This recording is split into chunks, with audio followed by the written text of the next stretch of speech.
سلام على آل ياسين.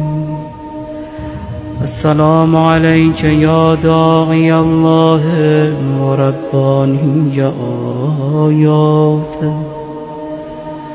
السلام عليك يا باب الله وديان دينه. السلام عليك يا خليفة الله وناصر حقه.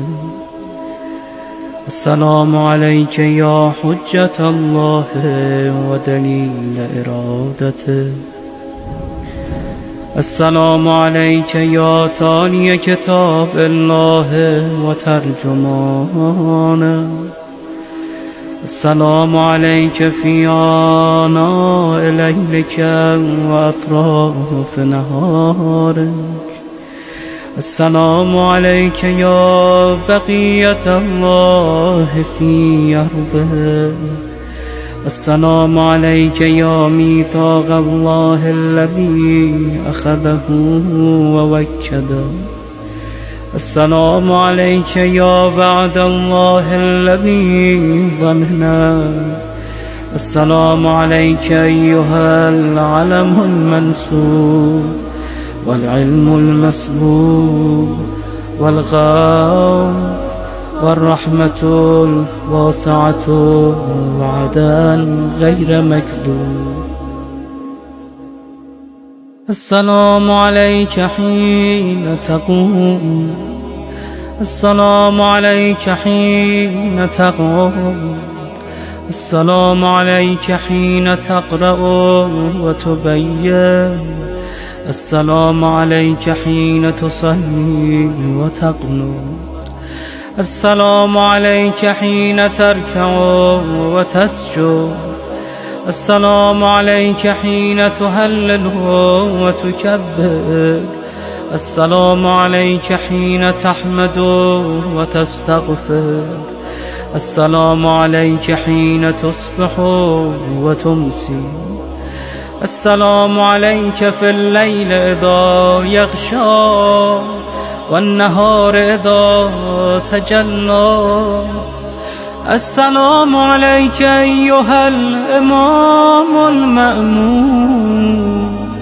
السلام عليك أيها المقدم المأمون. السلام عليك بجوامع السلام. أشهدك يا مولاي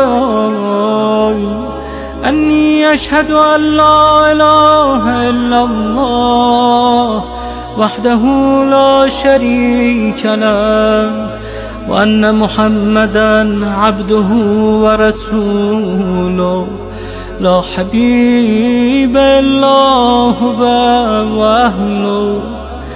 وأشهدك يا مولاي أن عليا أمير المؤمنين حجته والحسن حجته والحسين حجته وعلي بن الحسين حجته ومحمد بن علي حجته وجعفر بن محمد حجته وموسى بن جعفر حجته وعلي بن موسى حجته ومحمد بن علي حجته وعلي بن محمد حجته والحسن بن علي حجته.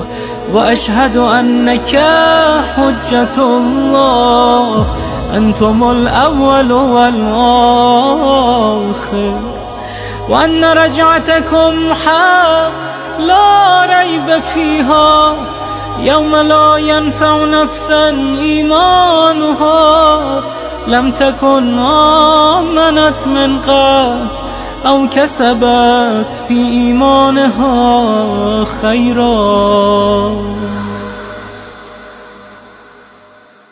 وأن الموت حق وأن ناكرا ونكيرا حق وأشهد أن النشر حق والبعث حق وأن الصراط حق والمرصاد حق والميزان حق والحشر حق والحساب حق والجنة والنار حق والوعد والوعيد بهما حق. يا مولاي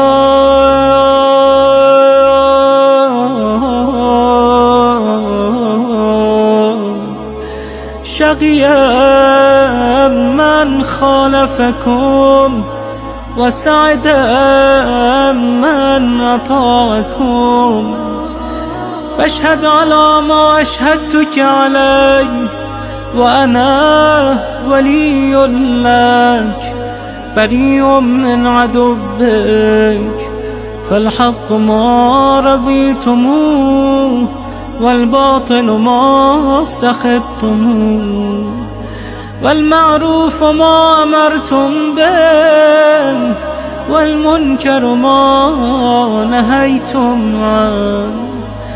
فنفسي مؤمنة بالله وحده لا شريك له وبرسوله وبأمير المؤمنين وبكم يا مولاي أولكم وآخركم، ونصرتي معدة لكم ومودتي خالصة لكم. آمين.